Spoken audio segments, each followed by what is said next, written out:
Alexandrie est probablement la ville la plus paradoxale de l'histoire des hommes, une ville où le riche passé culturel contraste violemment avec ce qui en est parvenu jusqu'à notre époque.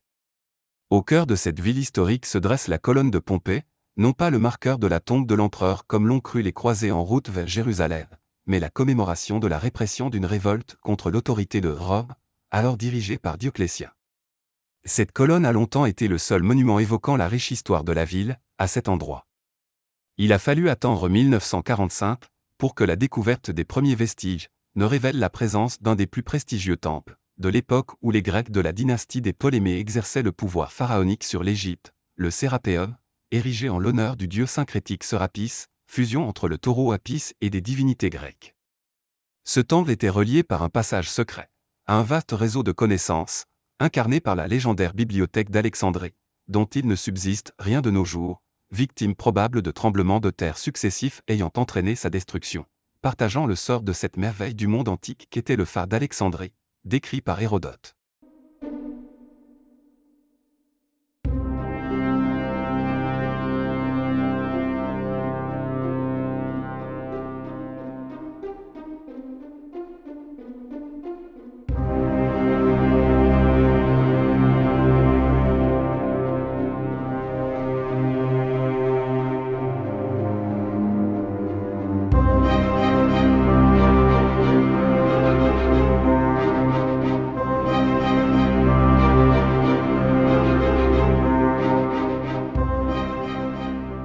La colonne de Pompée, haute de 27 mètres, est taillée dans du granit rouge d'Assouan et fut érigée vers 297 en l'honneur de l'empereur Dioclétien. À sa base, on trouve un cartouche de Ramsès II, probablement réutilisé d'un monument plus ancien. Ce détail intrigant relie l'Égypte pharaonique à la gloire romaine, témoignant de la richesse historique du site.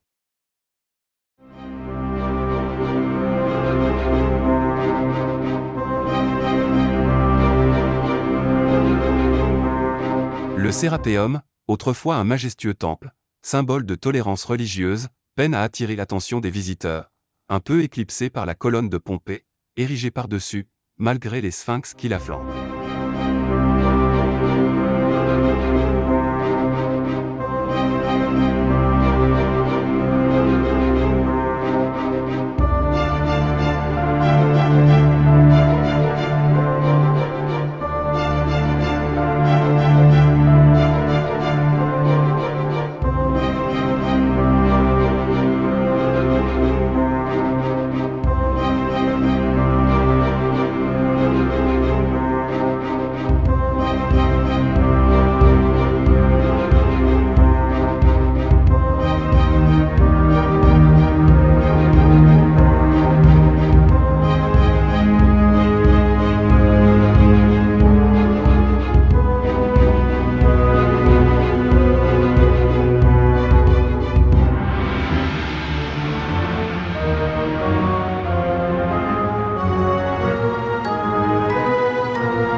Cet escalier qui semble mener vers un sous-sol est en fait un nilomètre, c'est-à-dire une structure architecturale reliée au Nil par un canal d'1 kilomètre, et destinée à évaluer la hauteur des eaux du fleuve.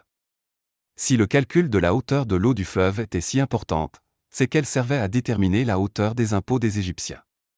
La présence d'un nilomètre dans l'enceinte du Sérapéum souligne son importance, parce que c'étaient les temples qui étaient chargés de récolter les impôts, un autre signe du syncrétisme gréco-égyptien de l'époque des Ptolémées.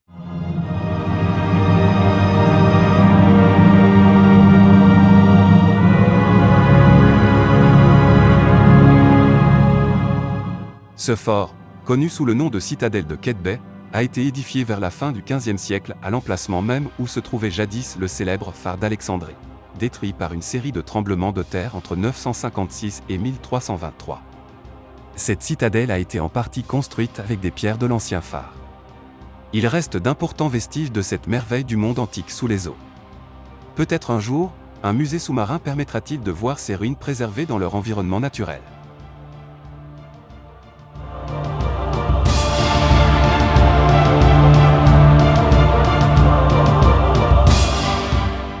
La bibliothèque d'Alexandrie, jadis la plus importante du monde, n'a quant à elle laissé aucune trace, ni des bâtiments, ni des ouvrages. Un projet de construction d'une grande bibliothèque, poursuivant l'ambition de celle qui fut détruite graduellement, entre le siège de la ville par Jules César et l'édit de Théodose en 391, a abouti en 2002 avec cette version moderne de l'antique temple du savoir.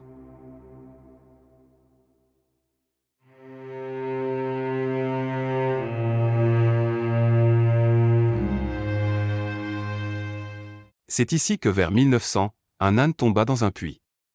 Cet incident permit de redécouvrir une des merveilles d'Alexandrie, les catacombes de Kom el-Shokafa. À l'origine conçues pour servir de sépulture privée pour une riche famille d'Alexandrie, à l'époque où Alexandrie était un carrefour culturel mêlant les influences égyptiennes, grecques et romaines, l'endroit s'est peu à peu étendu pour devenir une vaste nécropole souterraine qui allait être utilisée durant près de 3 siècles, au début de notre ère.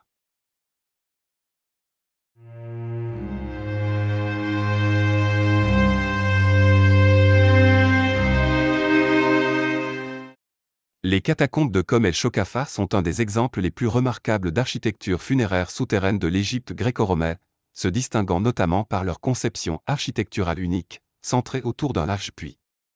Ce puits, élément central du complexe, était utilisé pour descendre les dépouilles dans les profondeurs de la terre, facilitant ainsi leur transport vers leur dernière demeure. Cette méthode permettait non seulement un rituel funéraire respectueux, mais aussi une préservation efficace des corps dans les multiples chambres et galeries qui s'étendent autour du puits central. Ces structures souterraines, creusées dans la roche, reflètent une fusion d'influences égyptiennes, grecques et romaines, illustrant l'intégration culturelle de la ville d'Alexandrie pendant l'Antiquité.